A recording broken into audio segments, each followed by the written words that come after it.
I think everybody in a state of shock. Everybody is kind of lost trying to figure things out. Listen, one thing is for sure. One thing is inevitable.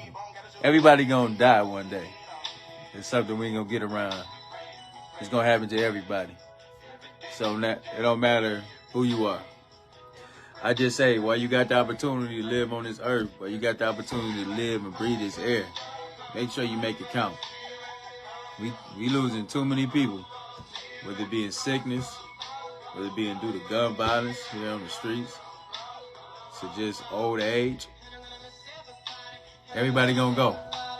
But I do want to say this though, making sure, man, those folks' life is not in vain. Make sure that you follow up. So when you're talking about brothers like D.B. Nolan, you're talking about Eric Mays, these things happen so suddenly.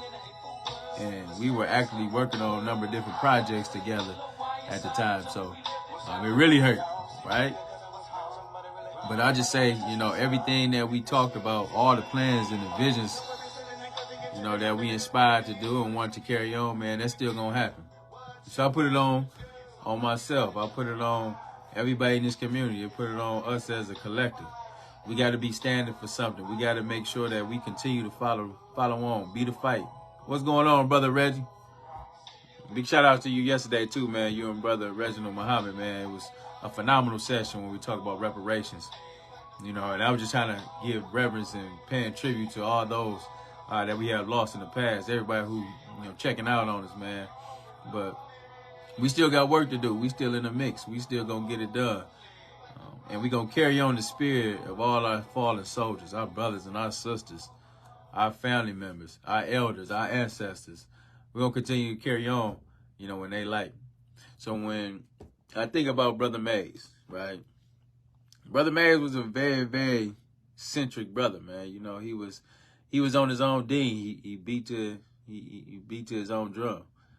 The brother was super smart, very versed and very knowledgeable about what he understood.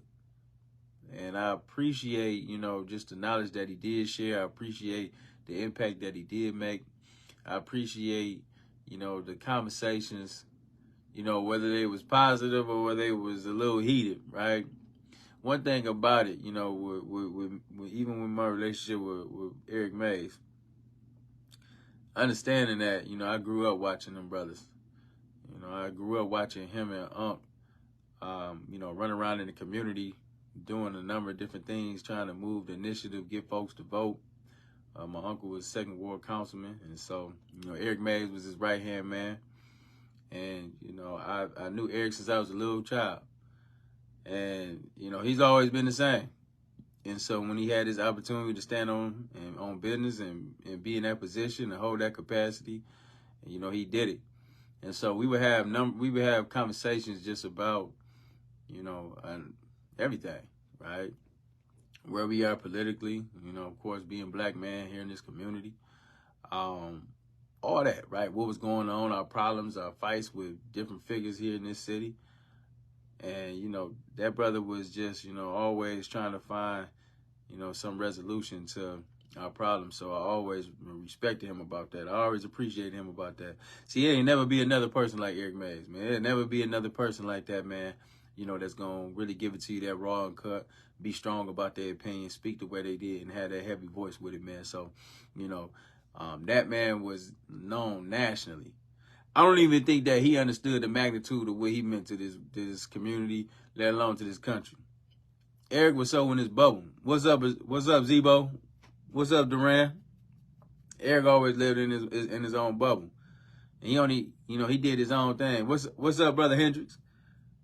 And I just, I appreciate, just having that type of person around. The people in the first ward, listen, y'all got work to do. We all got work to do in this community. What's up, Wilson? The people in the first ward, I know y'all depending on Eric. I know y'all love that he answered his phone, that he would follow up with you. Any type of concern that you brought to the table, he would make sure that he'd try to figure things out. The thing is, what I be looking at us, it's the continuity piece. Is who coming up next? Like, who did he train? Who did he work with? who's going to fill that void now? We should be looking at what that looks like. And this should be an example that when everybody do pass out, when everybody die, when, you know, that day going to come, then you want to be sure to making, you know, somebody else, you know, going to follow on with the work. Whether it be in some young person or somebody who is working directly with that person. You know, you have to have continuity in this. You got to stand up. You got to be able to pass that knowledge down. You do not take that information or that wisdom to the grave without sharing it with the public. So that's going to be our test. So while we mourning and everybody feeling a certain type of way, everybody hurt, everybody tired, everybody looking at this like, okay, what are we going to do next?